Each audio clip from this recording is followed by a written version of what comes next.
That one little nun that crawled the wall, she was there for over a year. I want him to be set free. Now, I'll tell you an interesting story. When I was a hermit, my superior was the Exorcist of Omaha, and we had a deliverance ministry and exorcism ministry. It was sort of like the last call when you had a problem with the devil.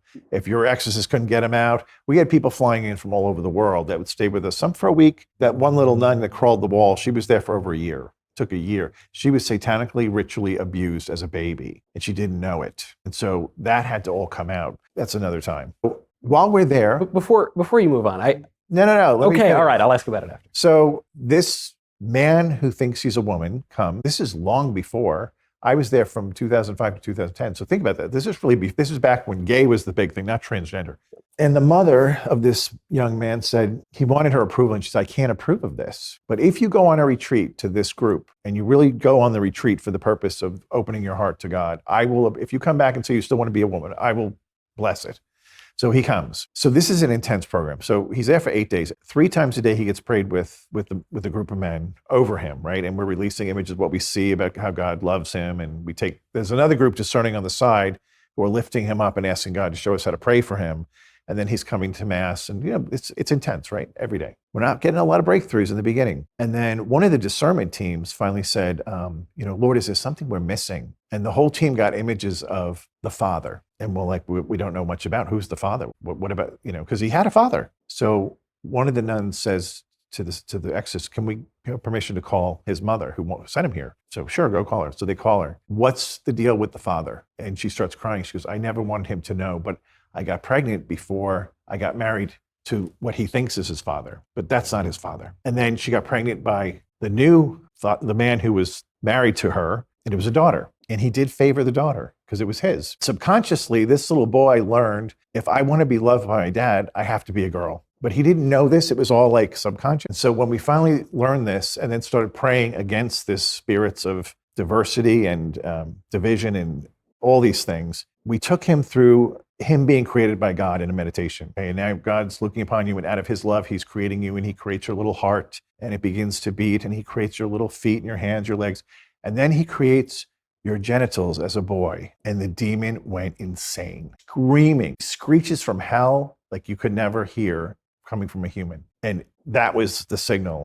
We got it. This is it. We went back in, took authority over that spirit, threw that out. Went back to the creation story, worked through the whole thing, got up to the genital. He embraced it, went through the rest of his body, finished with a closing prayer of gratitude, prayed a prayer of protection over him. He went home loving being a man. And he eventually got married to a woman. The way you describe it, and I want to get back to the nun crawling up the wall because that's very interesting. The way you describe it is like an exterminator going into a basement and clearing out cockroaches. The way you're just very methodical. Okay, we're here, and these guys are doing this, and I'm doing this, and then we go through this, and that wasn't catching, and not this, and okay, and then we kind of identified a problem here, then we investigated it on the phone, and then we figured, okay, so then we had to go back in with this spiritual chemical, and to go in with this spiritual tool, and then we cleaned it out, went back just to make sure it was all cleared out, and then we're all good to go. Yeah, it's not a science. It's sort of like firemen who work with fire. There's principles you can guarantee will always be the same, but you can't guarantee the way the fire is going to go in particular every single time. And that's because the person is individual and their own life experience brings that to the table, which is different from the last guy we just worked with. So you do have to, this is the best way to approach anything with God is, I am your child. I'm here to serve you and help you with this person, but you got to show me what to do. Isn't that kind of what Our Lady said? I'm available, but I can't do that. So let it be done according to your word. You brought this person here for help. Show us what to do and we'll do it. And that works very well. Is this a job that you wanted? Obviously being a Catholic priest is, being an exorcist. No, not in particular. I didn't want to be a priest. I didn't want to be in the church. I mean, come on. Who could make this up, right? Generally, if you want to be the exorcist, that's a pretty good sign that you should be. Because if you're fascinated by the devil, that's not a good thing. He's to be respected in the fact that he's more powerful than I am. And it's only by God's power that I do what I do. Nothing is from me. I am just the conduit that he works through. And I tend to be probably in a bad way fearless, which is helpful with this ministry. I don't get afraid because if you want me to do it, I'm going to do it, but you have to protect me. And I can't imagine why you'd let him hurt me. Although I did have a woman who literally was on the floor like a snake. And I had my little handler next to me to protect me. And we're in a chapel in front of the Blessed Sacraments in the tabernacle. I'm doing the prayers and she flew off the floor in one movement. It wasn't like she got up. It went whoosh, And she took my stole and wrapped it around my neck and started choking me. And it was a choke that was blocking my air. And I kept looking at my friend here and I'm like, do something. He's like, no. And I finally said, in the name of Jesus, stop. And she fell on the floor again. But that's the only time I've been attacked. Also worth mentioning, you're a pretty big guy. I mean, the idea that some smaller woman would be able to actually choke you seems implausible to me.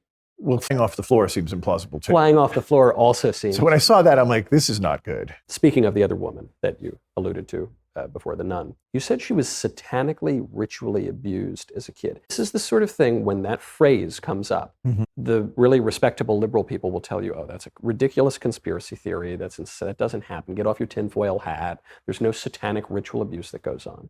And yet it does. Oh, yes. Why would they have reason to say that? How can you disprove something just because you haven't seen it? That's not logical. This is the part that a lot of people who are a little more secular or skeptical of all these, this is the part that they often get hung up on. It's not that someone would sexually abuse somebody else. It's not that someone would beat somebody else. It's not that someone would murder somebody else. It's that they would do it in a satanic ritual. That's the part that seems so absurd. If this is just a material world and we're all just bags of chemicals, why would people engage in satanic ritual abuse? And what even is that? Okay, so satanic ritual abuse is when usually it's a family member, like a parent or a grandparent. Usually it's not the parent, but a relative who takes the child and performs a ritual abuse, like a rape on a baby, which involves blood, and they consecrate the child to the devil. Why would you do that? Because it gives them great power. The devil asks for payment. What are you going to give me? I want one of you, the kids. And so they do. And they don't have to actually murder them, although sometimes there are SRA victims who are killed. Halloween is the #1 time of year for the most human sacrifice to the devil on the planet. People go, that's ridiculous. I mean, it's just about candy. It's not. In fact, in New York City, Father Labar was telling me that it's the #1 week leading up to Halloween where the most homeless go missing. There's these unmarked vans that come around and offer to take them to shelters and get meals for them, and they just bind them and they keep them and they satanically sacrifice them on Halloween. Who does this? These are people in occults.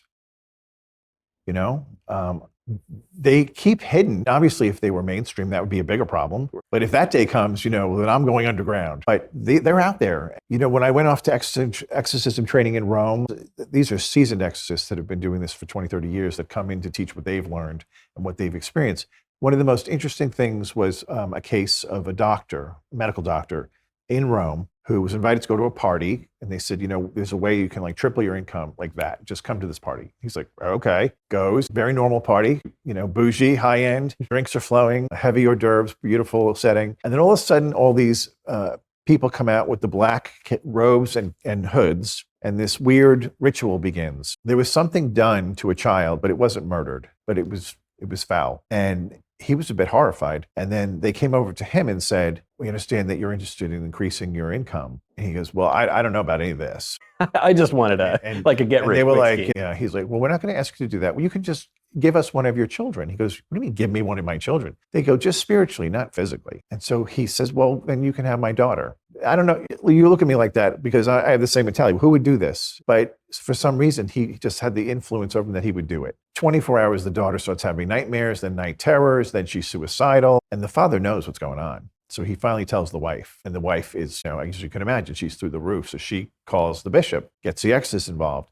The exorcist says, this is a high-powered group running around Rome, that this is not the first case we've heard of, but they're not going to let you out. So we can do the exorcism of your daughter, but then you have to leave Rome. And he packed up and moved to South Italy because he was frightened from these people when he saw what they did. You don't have to believe it, but that doesn't mean it's not real. Right. And when you see these sorts of symbols